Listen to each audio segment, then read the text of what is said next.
Om Amen Amen Amen. Om Shuddha Shakti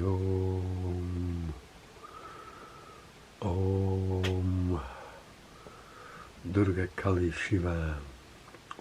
Vamos traduzir diretamente do francês, sem jamais ter lido, este apêndice final do livro de Júlio Evola, o Yoga Tântrico, que se intitula O Shaktismo, de Shakti, a energia, na tradição indiana, e os fiéis do amor, da tradição italiana, da tradição europeia e que chegou também a Portugal e que teve um certo desenvolvimento grande com Dante.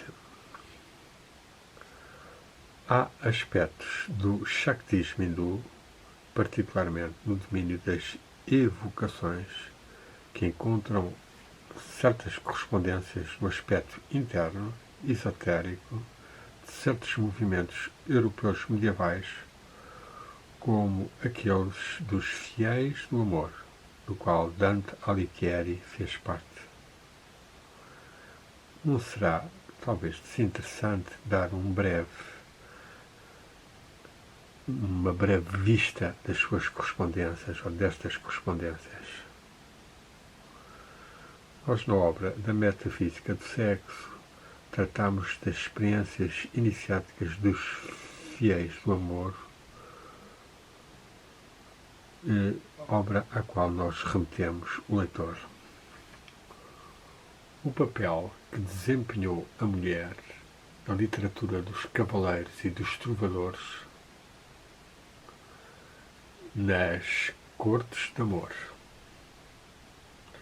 e no conjunto, na tropa de poetas que foram justamente chamados os fiéis de amor, é bem conhecido. Mas as histórias correntes da literatura não pressentiram, por causa do seu espírito académico e profano dos seus autores, o esoterismo que apresentava uma parte desta matéria, e que é como a água entre os dedos, ou passando pelos dedos. A bela imagem que nos abre a tentarmos estarmos mais abertos à corrente do amor, à comunhão com os mestres e fiéis e cavaleiros do amor, que na nossa poesia e literatura se manifestou tanto em Antero de Cantal, em Fernando Pessoa, em Bocage, Jorge Ferreira de Vasconcelos, Sá de Miranda até João de Barros, como uma água que passa ou escapa por entre os dedos. Não serviu de nada que um Arru, Eugène Arru, e um Guy Rossetti, Dante Gabriel Rossetti, tivessem atraído a atenção sobre o conteúdo escondido de muitas das composições e sobre a sua linguagem polivalente. Em Itália, uma obra fundamental como aquela de Luigi Valle sobre Dante e a linguagem secreta dei fedeli d'amor, conduzida com rigor crítico e analítico, não existe nos meios oficiais como se ela não tivesse sido escrita. O ponto essencial é o seguinte: existe incontestavelmente caso onde as mulheres de que fala esta literatura e que ela exaltou de modos diversos não são sublimações, não são figuras alegóricas e abstrações teológicas personificadas. Alguns nomes que elas têm e certos aspectos exteriores que elas apresentam, elas não são que uma só mulher, cujo sentido e a função corresponde em geral àquelas da Shakti, da mulher iniciática ou da mulher iniciadora do tantrismo. Lá onde mulheres reais entraram em jogo,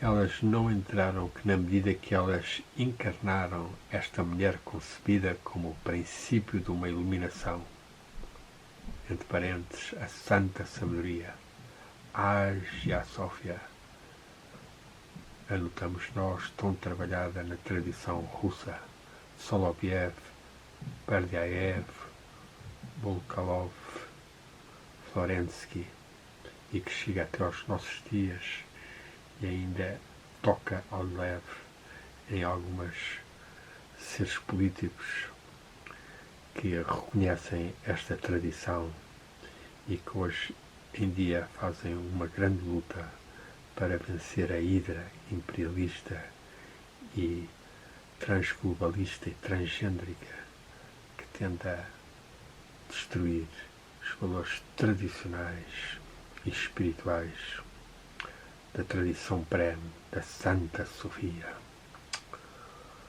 Então, diz-nos aqui o nosso amigo Júlio Evola que estas mulheres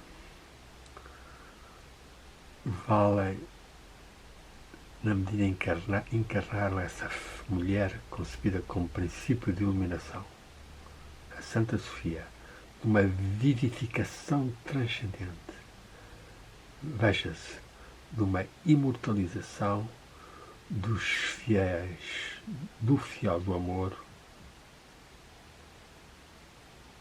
onde elas serviram de suporte a ele. A correspondência limita-se, contudo, ao que nós chamamos o plano platónico ou subtil do emprego tântrico da mulher.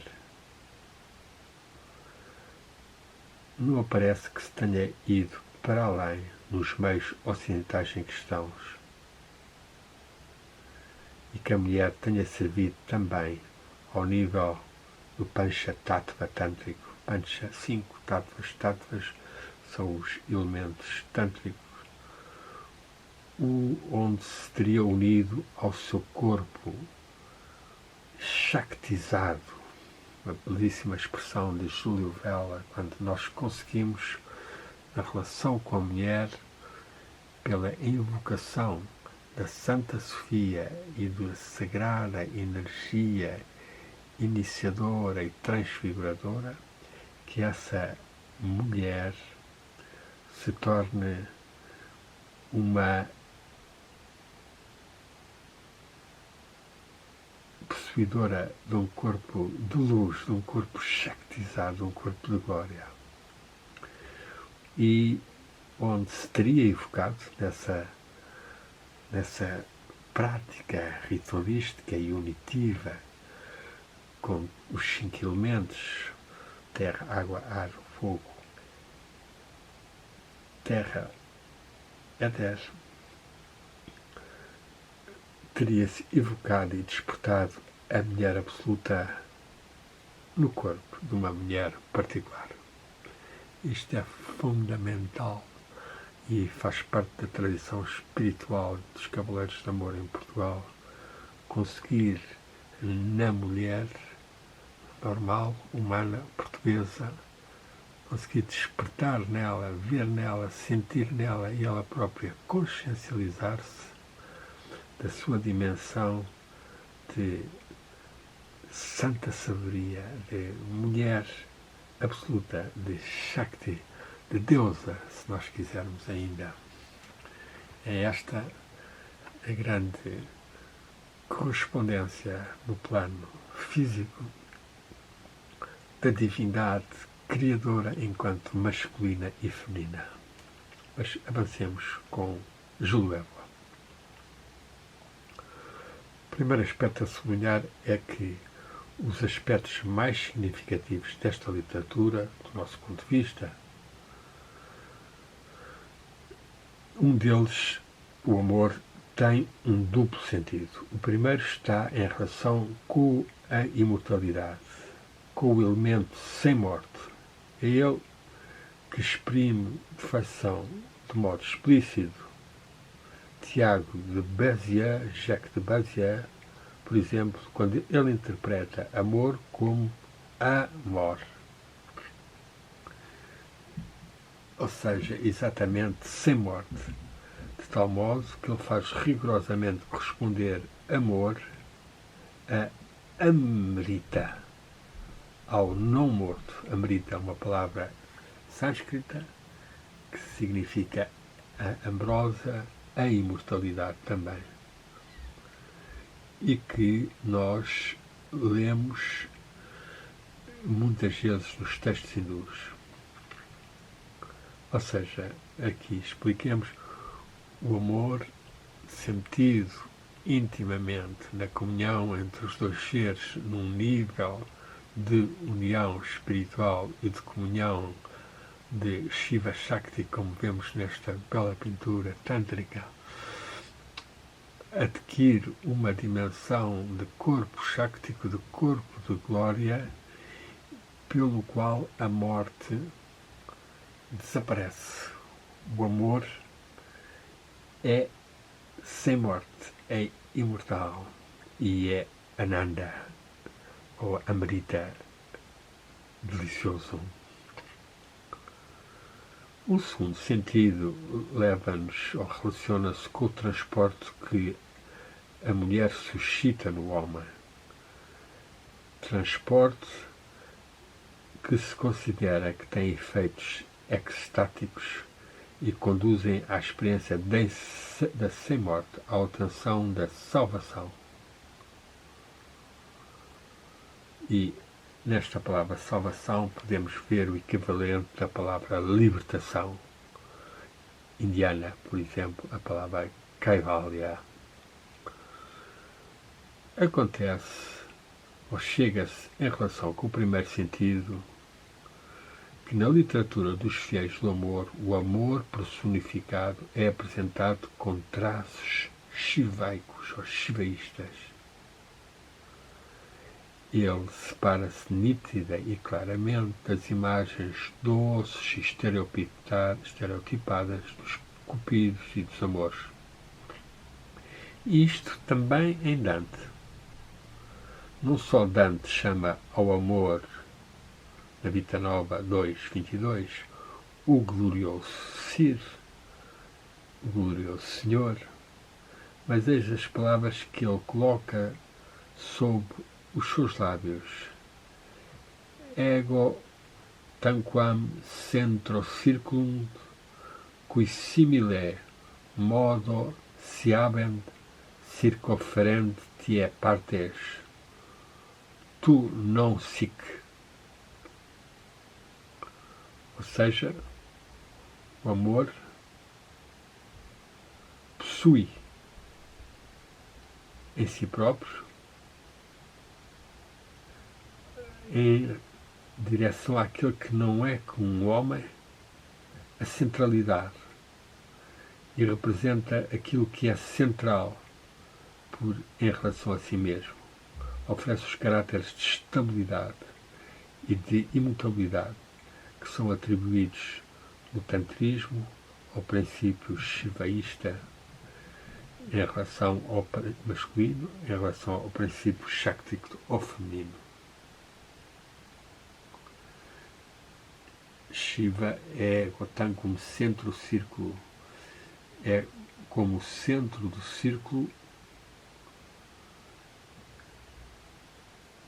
e que faz que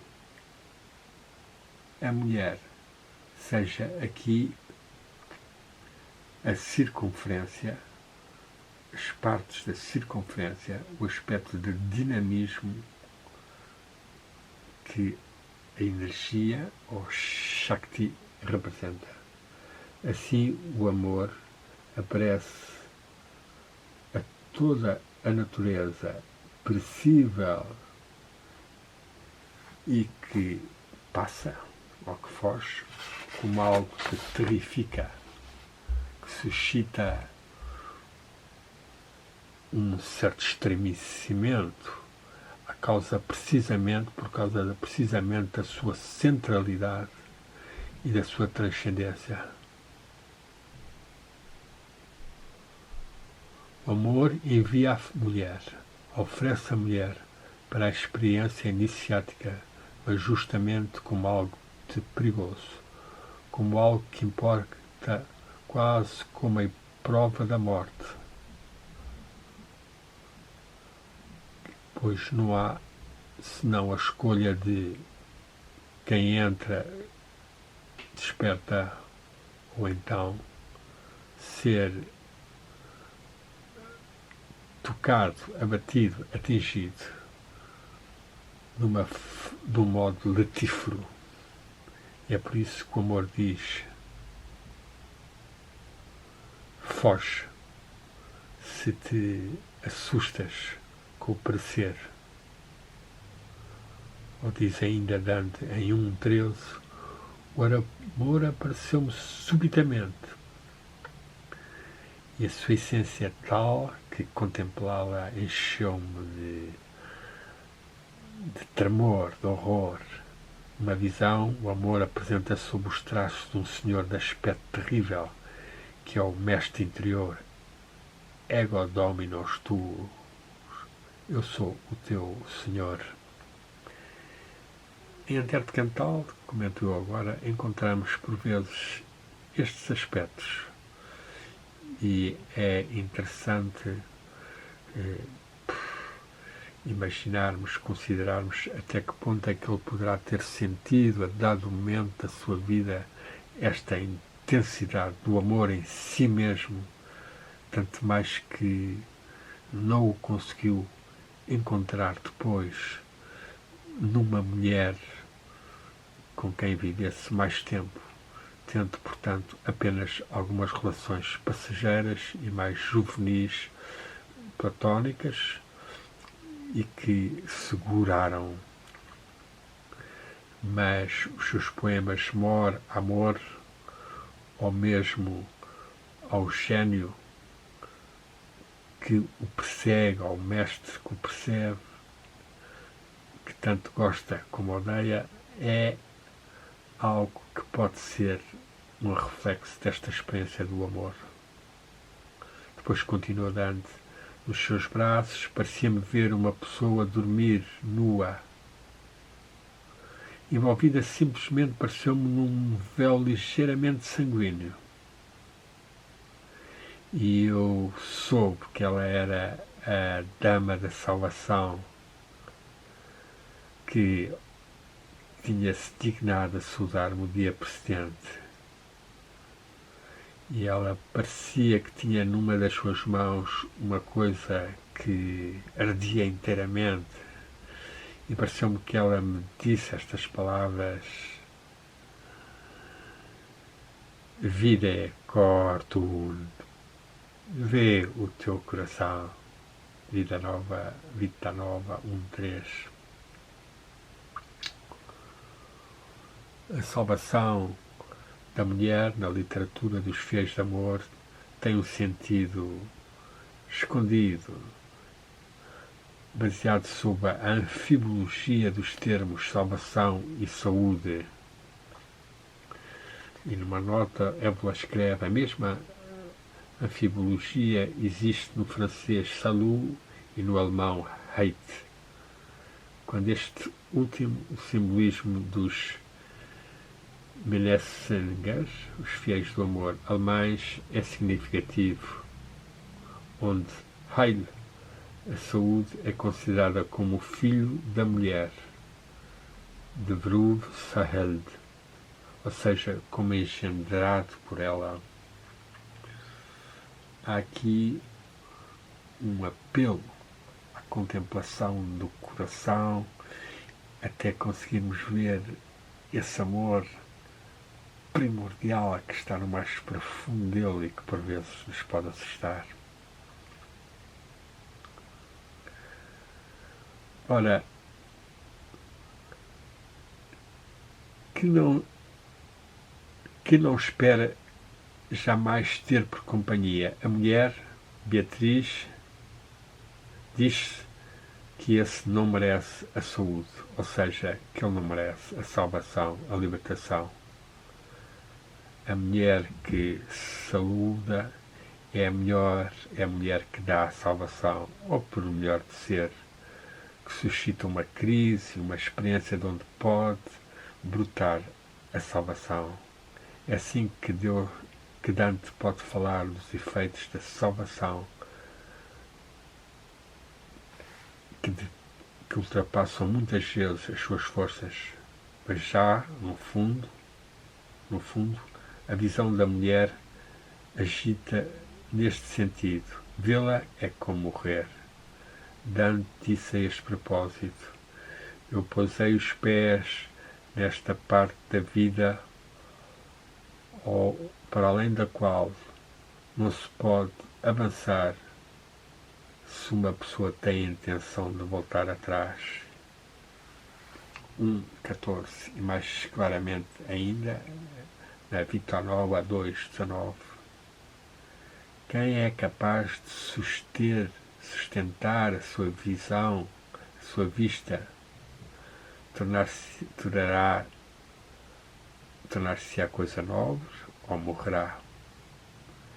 E quando ela encontra alguém que é digno de haver, esse testemunha o seu valor. E então acontece que ela lhe concede a saúde, ou salvação, ou iluminação, ou estado de transfiguração e religação à Santa Sofia, à divindade enquanto sabedoria omnipresente e que se encarna mais em quem se abre a ela. Haja Sofia. O tema geral dos fiéis do amor é como no Shaktismo iniciático, que o amor e a mulher ativam algo que no homem é uma potência que dorme. Em termos aristotélicos, o intelecto possível, que pois ele não está ainda dado, é somente uma possibilidade. E em termos tântricos, o elemento shivaico, que antes da união com a mulher está inerte, desperto, ele impõe-se a tudo o que é humano e samsárico, que é da ordem do transitório, do mutável, de samsara, a onda constante, ilusiva, roda da vida. Ao começo mesmo da vida nova, 2, Dante faz alusão à experiência do contacto.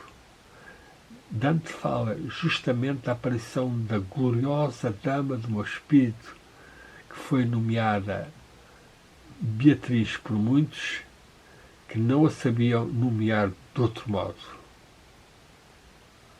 Entre parênteses, que não sabiam do que é que se tratava verdadeiramente. Anote-se que Antero, o seu primeiro poema, é também a Beatrix, e